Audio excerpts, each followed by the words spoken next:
By the early months of 1983, the Oder-Neisse line was on the verge of collapse. Relentless assaults by the Beta had left East German forces stretched beyond capability. Even with the efforts of veteran units such as the Hannibal Battalion and the Schwarzesmarken, it had grown all too evident that fighting would soon engulf the heavily populated urban centers and mining complexes behind the absolute defense line. The National Volksarmee was running out of manpower, while the military forces of the Stasi, operating under a separate chain of command, consolidated their strength from within the rear lines. Along the front, tens of thousands of Beta would meet their end under hails of gunfire and artillery, and yet their onslaughts were undeterred. 1 week after the defense at the Neisse, the 666 would fight alongside Task Force Hannibal during a renewed Beta assault. Owing to the lack of firepower at the front, TSFs would be used in direct combat rather than held in reserve and utilized in sorties against high-priority targets. Although the Stasi had promised to reinforce the NVA with TSF squadrons of their own, they instead held their forces back, leaving the NVA to face the brunt of the assault with their exhausted troops. Hannibal was killed in action while engaging multiple Fort-class Beta in a damaged TSF. In spite of the heavy losses, Volksarmee units were able to secure a costly victory. At the same time, Fort Neuenhagen to the north had been surrounded and besieged. Garrisoned by the embattled 500th Jaeger Corps, the infantry defenders made a valiant stand under the command of Sergeant Major Kurt Griebel. But in the following days, Fort Neuenhagen would fall along with its entire garrison.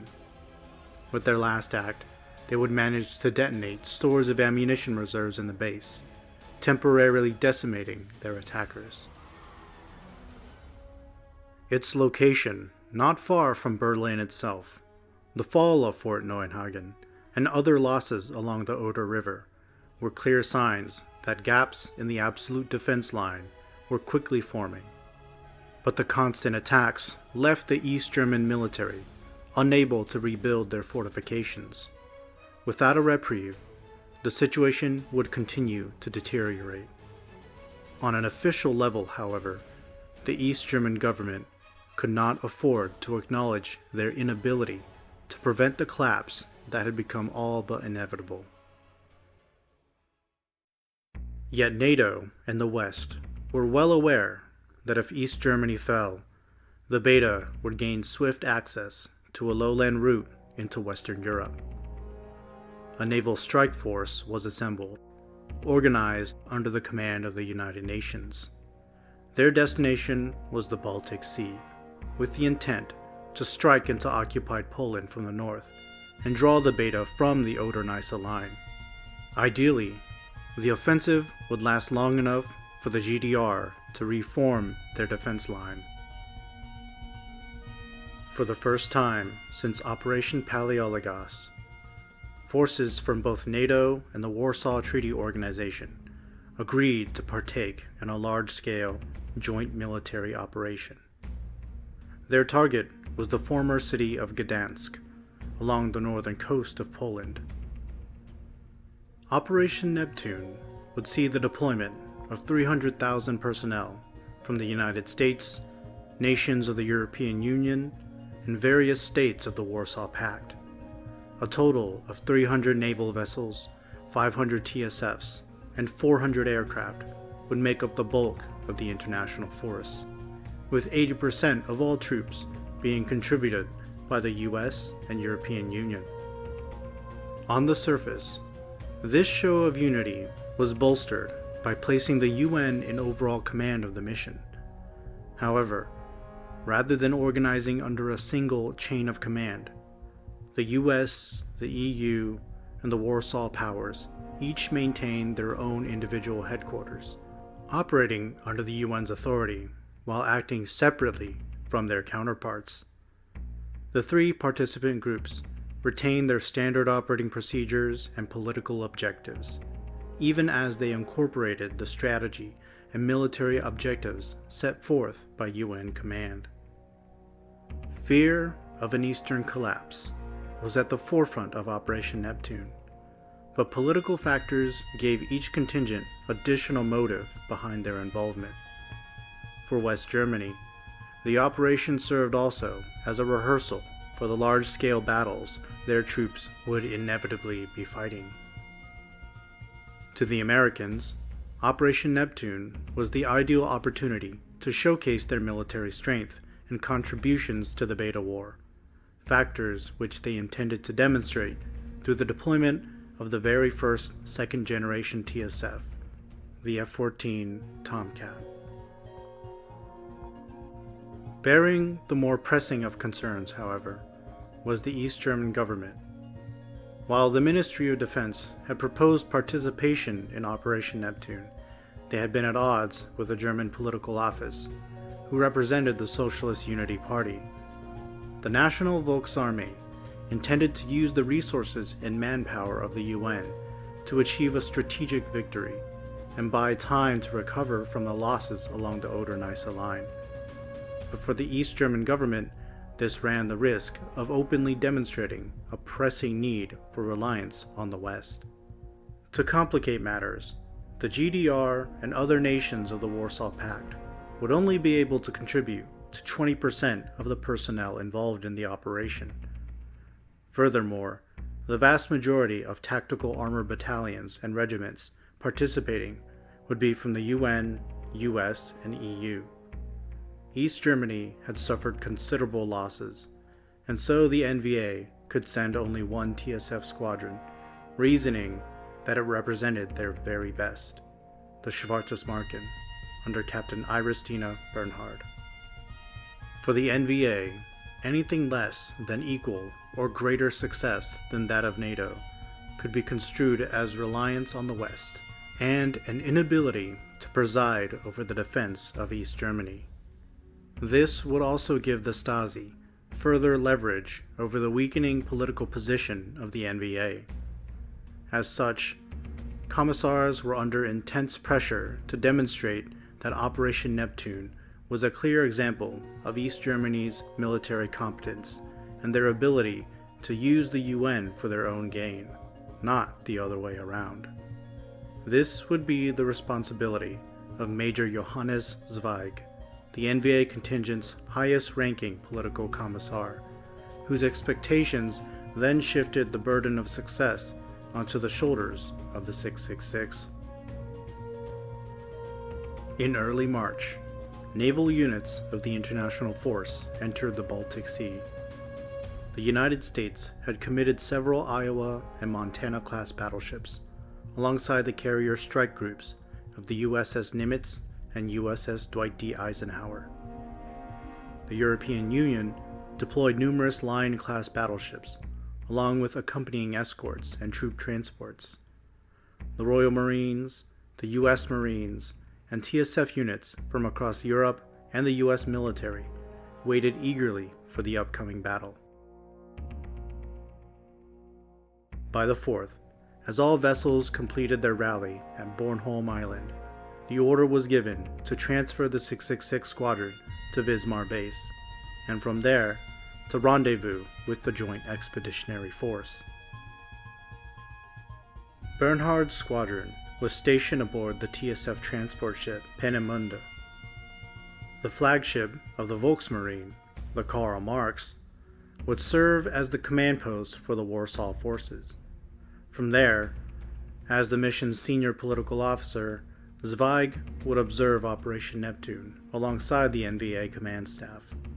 His subordinate, First Lieutenant Gretel Jeckelin, served within the ranks of the Schwarzesmarken and was tasked to ensure that Bernhard's conduct fell in line with party objectives throughout the course of the operation. With the fleets around Bornholm gathered in full, the strategy for the landings was disseminated, and the expeditionary force was soon underway. The US, EU, and Warsaw forces would attempt to land on the coast of Poland in 3 sectors: the north, the center, and the south. Their intent was to secure an abandoned naval facility and TSF base around the ruins of Gdansk and Gdynia. From there, Allied forces would then push further inland to intercept and eliminate the eventual counterattacks of the Beta. Once large-scale reduction of the Beta population was complete, the final phase would consist of a withdrawal from the area of operations. On March 7th, the first phase of Operation Neptune began. The Allied fleet took positions in Gdansk Bay and initiated an extensive bombardment of the Beta-infested shores. Seaplane strikes hammered the Beta, unleashing ordnance at long range with the intent to suppress and destroy any laser class present. By March 8th, the landings were cleared to proceed. Amphibious landing units moved to their designated shorelines, using the intense surface fire of the naval contingent for cover. Deploying from underwater, A-6 intruders of the UN forces were the first units to land on the beach. The intruders were the spearhead for the southern landing zone, tasked with assisting the Warsaw ground contingent. A tactical surface attacker, the A-6 was a submersible craft, designed as an armored, heavy weapons platform for the express purpose of securing a beachhead. Its presence prevented the Beta from overwhelming the infantry and armor as they landed. In the North Sector, the U.S. 1st Marine Division landed and were soon engaging a medium-sized Beta force emerging from the hills beyond their beachhead. They were supported by a constant barrage of fire from U.S. Navy battleships, as well as airstrikes from the 103rd TSF Squadron. The Jolly Rogers, under Commander John Stanley, were to conduct multiple sorties from the Nimitz during critical stages of the operation. Squadrons of F-4 Phantoms would be deployed as well to assist in the landings. Meanwhile, with the second largest force beside the Americans, the European Union troops were tasked with securing the central sector. As the Royal Marines secured the beachhead, the Bundeswehr 51st Tactical Armor Battalion, under Major Joachim Balk, deployed into the fight alongside the UK's 11th Tactical Armor Battalion and the French 2nd Armored Cavalry Battalion. Countless other armor and TSF units advanced in good order behind these veteran units. Responsibility for the southern sector had been given to the Warsaw Powers. Unlike the northern and central beaches, the southern region between Elbląg and Gdansk lacked any hills or elevation, which would have provided natural cover from the attacks of the laser class. The flat terrain as well channeled significantly more Beta, which attacked the beachhead with little to hinder their forward momentum. The East German 1st Marine Infantry Division had only been formed 1 year prior to Operation Neptune and lacked the experience their NATO counterparts possessed. Yet they made for the bulk of the southern landing force. Accompanying them were 4 TSF squadrons contributed by the Czechoslovakian and Hungarian militaries. These forces would encounter the heaviest of the fighting. On board the Peenemünde, the pilots of the Schwarzesmarken waited for their landing ship to move into range of the shore. Nearby, the GDR vessel Fuhlendorf was shelling the coastline when it was struck by laser fire and erupted in flames. Escorting the Peenemünde, the Klausdorff suffered a hit and was sunk as well, unnerving the replacements among the 666. With the heavy metal cloud cover caused by anti-laser munitions, as well as intense shelling from the Naval Strike Force, the laser class were eventually reduced in number by 75%. Once the landing ship was within range, Bernhard ordered the squadron to launch. The fighting would be fiercest in the south, where progress of the landings was significantly delayed in comparison to the north and center. After 3 hours of fighting, the advances of the Allied forces were well within expected margins, and casualties were at a manageable number. But in the eyes of East Germany's political officers, the southern advance was failing to keep up with that of the Western forces. Concerns arose regarding the disparity in success and the need to demonstrate the military strength of the NVA. As a result, increasing pressure was placed on the TSF squadrons to expand the beachhead a further 40 kilometers by evening. Bernhard, at the time, had led her squadron into the midst of the fighting. The 666 had managed to repel numerous waves of beta, even as the heavy metal clouds prevented effective radio contact with friendly forces. While Warsaw Pact militaries made regular use of the MiG-21 Balalaika, Bernhard piloted its command variant, the MiG-21 PF. Originally a custom model, designed and ordered into production by Jürgen Bernhard, the MiG-21 PF boasted a forward-mounted sensor mass, one with a much stronger capacity to counter electronic interference compared to the Balalaika's standard rear-mounted antenna. This allowed her to maintain the integrity and discipline of her squadron during the chaotic and confusing maneuvers along the southern sector. Having defeated the initial beta attacks against the coastline, the 666 were granted a reprieve, one which Bernhard took advantage of. The squadron had engaged in the heaviest of the fighting, and unlike the US and European Union, NVA combat doctrine could not afford to rely on continuous, long-range bombardments and overwhelming support by fire. East German TSFs, by circumstance, had always been forced to engage in close quarters, and the fighting on the southern sector had been no different. Unfortunately, as Captain Bernhard ordered the 666 to rest, she would be countermanded by her squadron's political commissar. Bernhard anticipated further beta waves to attack from inland, and needed her troops capable of responding in good order. But First Lieutenant Jeckelin's orders were to fulfill the mission's political objectives, which could not be accomplished if the Schwarzesmarken did not continue to advance while the beta had been repelled.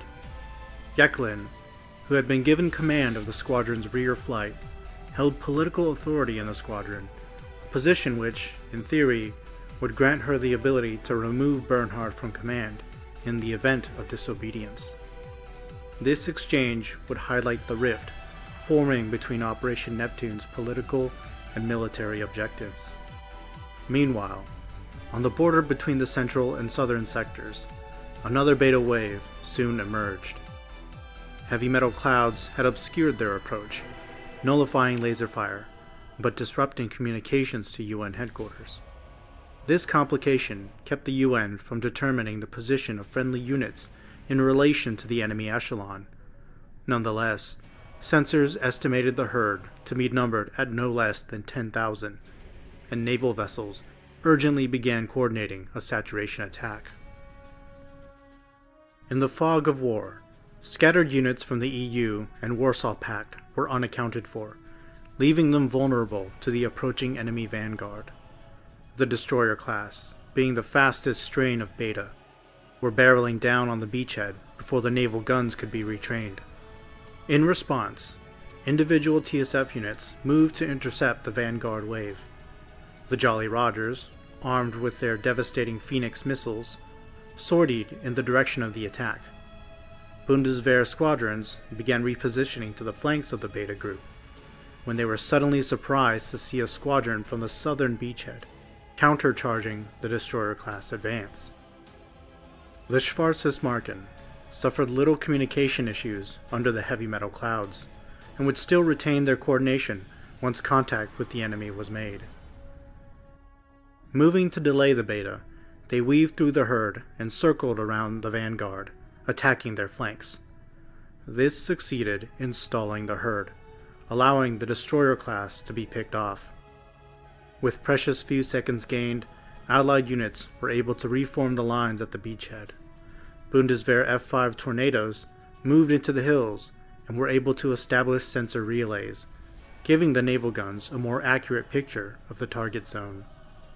But standard operating procedure dictated that the West German and East German troops could not share IFF data. Even as the Bundeswehr began coordinating for indirect fire, the Schwarzesmarken were still in the midst of the kill zone, engaging the Beta. One member of the 666, upon recognizing that the F-5s were conducting recon for a naval bombardment, was able to inform Bernhard of the imminent danger. As the Schwarzesmarken initiated their withdrawal, Major Balk of the Huckebein Battalion moved his forces to cover the retreat of the East German squadron. His tornadoes engaged the Beta at range, just as the surface suppression attack began. At the same time, the F-14s had also arrived to the engagement zone, unleashing their ordnance to great effect, while American F-4s diverted from their sector as well.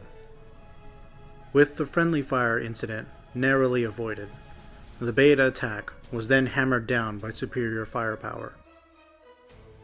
Fighting closest to the herd after the 666 withdrew, the 51st suffered light casualties and several damaged TSFs by the end of the fighting. They withdrew as naval firepower decimated the last of the Beta. The landing had been successful, and the Gdansk naval base was swiftly restored to working order. This was the second phase of Operation Neptune, focusing on the expansion of the bridgehead and a prolonged culling of the Beta population. By March 9th, as many as 9 tank divisions had disembarked to reinforce the beachhead, with rocket and self-propelled artillery taking positions behind the Gdansk base. With their vast resources, NATO forces were able to maintain a constant barrage of indirect fire, destroying small-scale Beta groups in every direction as they approached.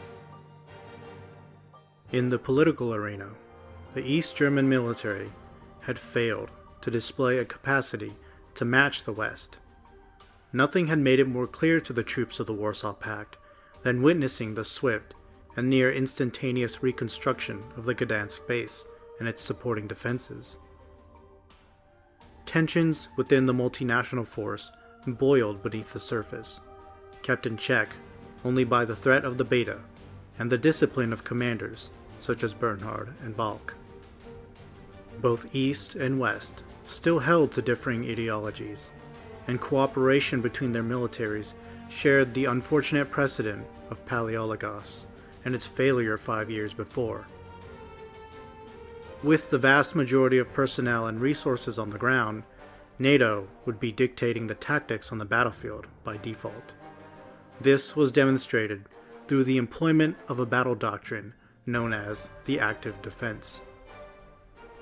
On March 9th, a new Beta wave had been detected on approach from further inland, with low Earth orbit satellites identifying at least 40,000 signatures.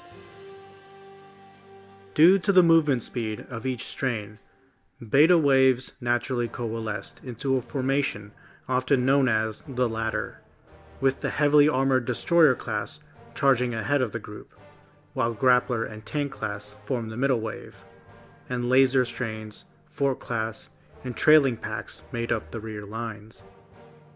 The active defense strategy called for the ground forces to attack each Beta echelon from the flanks in order to separate and disrupt the entire advance at once, while heavy artillery bombarded the kill zone between. By March 10th, UN Command was able to identify the route by which the beachhead would be attacked, and the 3 Allied forces redeployed in order to initiate the active defense. Taking positions along the flat terrain of the southern sector, the US, European Union, and Warsaw troops were once again tasked with separate areas of the engagement zone. American forces would be given the task of assaulting from the right flank, while their European Union troops would maneuver to the left flank and attack the Beta from the east. The Warsaw Pact troops, being the smaller force and having sustained the most casualties during the landings, were relegated to the center and given the task of drawing in the Beta and engaging the few which were expected to escape the kill zone. Active defense made extensive use of artillery bombardments and mobile strikes from ground forces, with the expectation of data link interference due to the use of heavy metal clouds, officers on the ground were given increased leeway to conduct thinning operations as they saw fit. The entirety of the Beta were to be engaged all at once, and so the employment of a laser Jagd would not be necessary. As such, the 666 would remain in reserve directly behind the central line. With the exception of the Jolly Rogers, NATO forces had little experience or capacity in conducting laser suppression operations, which the Schwarzesmarken excelled at. The East Germans and their allies, meanwhile, lacked the fire superiority which the West could bring to bear against the Beta. Active defense, as a result, was held in preference over the laser Jagd. At 0700 hours on the 10th, the Beta group advanced into range of the Gdansk beachhead. As the destroyer class stormed to the front, echelons of the Beta ladder moved in accordance with their predicted patterns. European Union and American forces maneuvered both armor and TSF units in position and began engaging the flanks. Navy vessels and disembarked artillery unloaded a fierce barrage along the herd's route of attack. The F-14s of the Jolly Rogers soared low over the battlefield. With their design built around the employment of the Phoenix missile system, the long-range ordnance of the 103rd was expended with great effect. Once again, the display of firepower left little for the East German units and their allies to contribute. Scattered packs of Beta were eliminated upon breaking through, but the long-range bombardments had all but decimated the enemy assault. French Mirage 2000s and F-5 Tornadoes of the Hukobine Battalion swept in along the flanks of the Beta, showering the middle echelon of grappler class in assault cannon fire. Armor divisions shelled the kill zone from multiple directions. By 0830, the Beta had been thoroughly eradicated. But there would be no time to celebrate the success of active defense. As soon as the Beta were neutralized, sensors detected another wave of signatures approaching from the southeast and swiftly gaining in number. This would expose the strategy's flaw, as the European Union troops were now exposed to a fresh Beta attack bearing down upon the rear of their position, and with friendly forces too far out of range for support. Unlike the initial Beta group, the laser class of the emerging herd were far from the reach of the surface fleet's naval guns. No less than 200 had been detected, and left unchecked, they successfully nullified further artillery support to all ground forces. To compound the crisis, the heavy metal clouds were dissipating, which would allow their laser irradiation to hit with full effect. Only 30 minutes remained before the Beta made contact with EU troops. UN Command realized that a desperate laser Jagd operation was now necessary. The Jolly Rogers had finished rearming and would soon be able to sortie back onto the battlefield. But the Schwarzesmarken were already present and were standing by near the ruins of Malbork. UN headquarters immediately contacted Captain Bernhard, requesting her unit's aid. Overhearing this interaction, however, Major Zweig aboard the Karl Marx forbade them from taking part in the engagement. Due to their lack of successful propaganda against NATO thus far, the political officers of East Germany refused to ignore an opportunity to hold the West responsible for the mission's failure. Unlike with Paleologos, where the blame was inconclusive, the cause of failure for Neptune would be evident. This would demonstrate the competence and need for the military of the East Germans. But as UN Command continued to request the support of the 666, Captain Bernhard showed no inclination toward ignoring them. Lieutenant Jeckelin, Commissar of the Schwarzesmarken, was then ordered to strip Bernhard of command authority and force the squadron to stand down. This conflict in the chain of command and the dissimilar agendas of the separate HQs led to a tense and baffling hesitation within the Allied ranks. For the European Union troops, this fracture at the command level would prove costly. Shortly after 0840, elements of the Beta Vanguard began engaging the outermost sections of their line. The 9th Tank Division, low on ammo and left in a vulnerable location, were quickly set upon before they could retreat. Both the Royal Army's Uxbridge Battalion and the French 2nd Battalion moved to engage the herd, fighting with little support against the overwhelming attack. They would suffer heavy casualties and lose over half their forces. Behind the central line, the East German HQ continued to order the compliance of the 666. Lieutenant Jeckeln, in concert with Bernhard and the rest of the squadron, gave the green light for the Schwarzesmarken to deploy, and the Laserjagd was initiated. Bernhard ordered 2 of her MiG-21s to disengage and head to the rear. In the event of the squadron's annihilation, her intent had been to leave members of the 666 alive in order to rebuild the unit if necessary. Lieutenants Waldheim and Krasinska detached from the formation, while the 6 remaining MiGs continued forward. Flying in from Gdansk Bay, Stanley was soon able to rendezvous with the 666. The sheer distance required to reach the laser class, along with the heightened plasma in the atmosphere from irradiation, rendered the guidance of the F-14's Phoenix missiles ineffective unless fired at closer range. As such, it was the responsibility of the East German pilots to guide the Jolly Rogers to their target. Once the laser species were located and neutralized, new kill zones could be established, and further saturation attacks could be launched.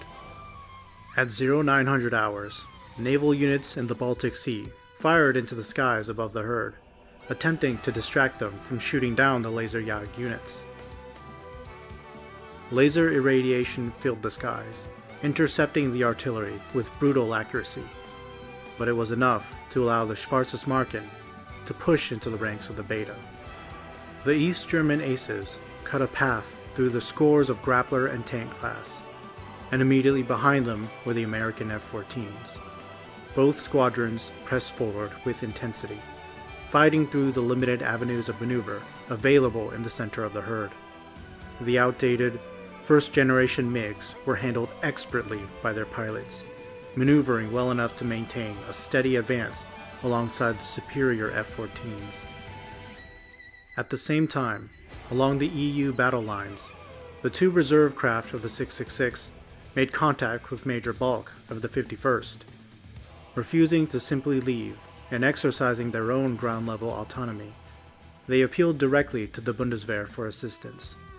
Balk himself was unable to ignore the critical engagement, and he quickly mobilized the F-5s of Huckebein Battalion before advancing to a support-by-fire position. Firing volleys of 120mm rounds into the Beta, the 51st eased the pressure from the Laserjagd units, granting them precious room to continue the attack. Bernhard, upon breaking through, quickly identified the laser class, and the Americans moved in for the kill. Once more using their Phoenix missiles, the F-14s wreaked havoc among the Beta.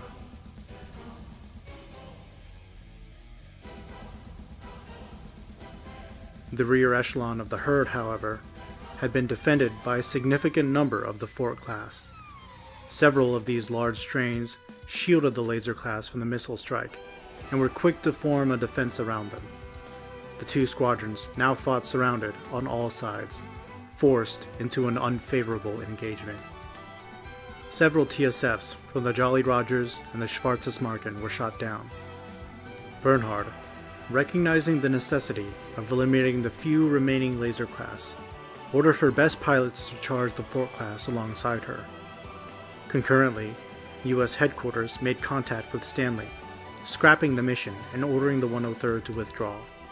The American squadron leader refused outright and remained in the AO to assist the 666. TSFs fought desperately in the chaos. Bernhard was shot down and wounded when attempting to shield one of her wingmates.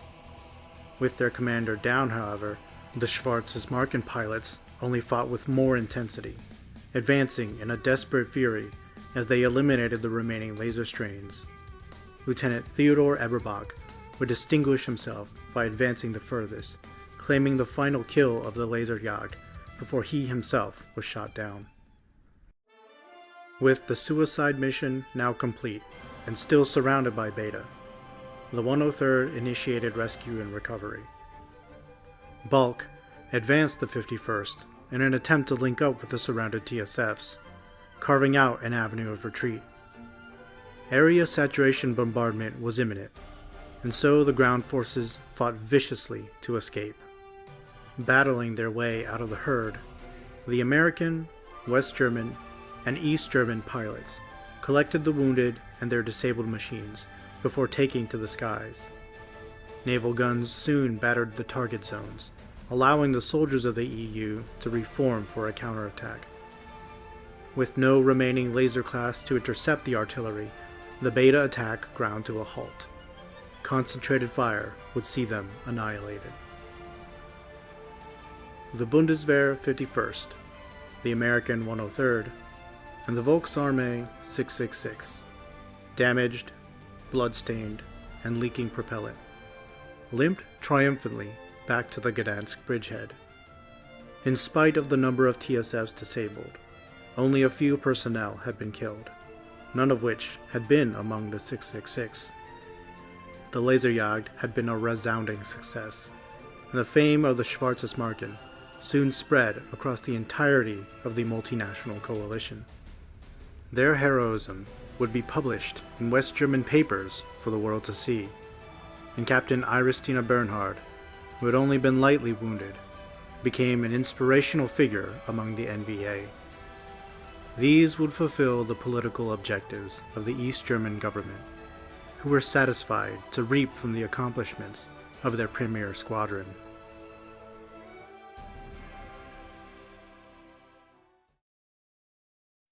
Operation Neptune would move into its withdrawal phase by March 18th. Beta numbers had been thoroughly reduced for the time being, and the East German military made significant headway in rebuilding the absolute defense line. No further attacks would be made against the Gdansk bridgehead, but with high casualties sustained among Warsaw Treaty forces, the decision was made to pull their contingent from UN command earlier than anticipated, while American and West German units remained to conduct patrols deep into Beta-controlled Poland. The NVA troops would return to manning the Oder-Neisse line. The UN was well aware, however, that this success was temporary. Further development of the Minsk Hive had been confirmed, and already a Beta group numbering over 100,000 had gathered in the Hive's vicinity. East Germany would be their projected route. The NVA had been given the time they needed, and now readied themselves for the fight soon to descend once more upon their borders. But they would soon be entangled by another conflict, one which can neither be afforded nor avoided. Returning as heroes, the 666 were met by a Stasi battalion. Having conducted a purge of anti-establishment officers in the NVA during the course of Operation Neptune, Stasi officers were quick to launch an investigation into the Schwarzesmarken. Captain Bernhard was detained for questioning under suspicions of anti-establishment behavior, given her ready acceptance to fight alongside the West during the course of the battle. With the confinement of such a prominent war hero, contention against the Stasi reached a boiling point beneath the surface of the NVA. Members of the political office, such as Major Zweig and Lieutenant Jekelin, took steps to avert themselves of the Stasi and place their lot with the Volksarmee.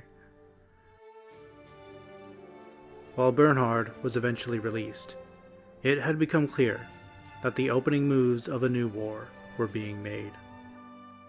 Even as the Oder-Neisse line stood poised to withstand its largest incursion yet, the gaps between those charged with its defense only grew. East Germany would soon face the inevitable, a truth pondered by all and spoken by none. All the while, the West watched on, distant and divided behind the Berlin Wall. The stories of the Schwarzesmarken will continue as we explore the battles of the Muv-Luv world. Stay informed by liking, commenting, and subscribing. A huge thank you to the supporters on Patreon. Our roster of flight leaders and squadron commanders is growing. If you would like to contribute to the war effort, the links are in the description down below.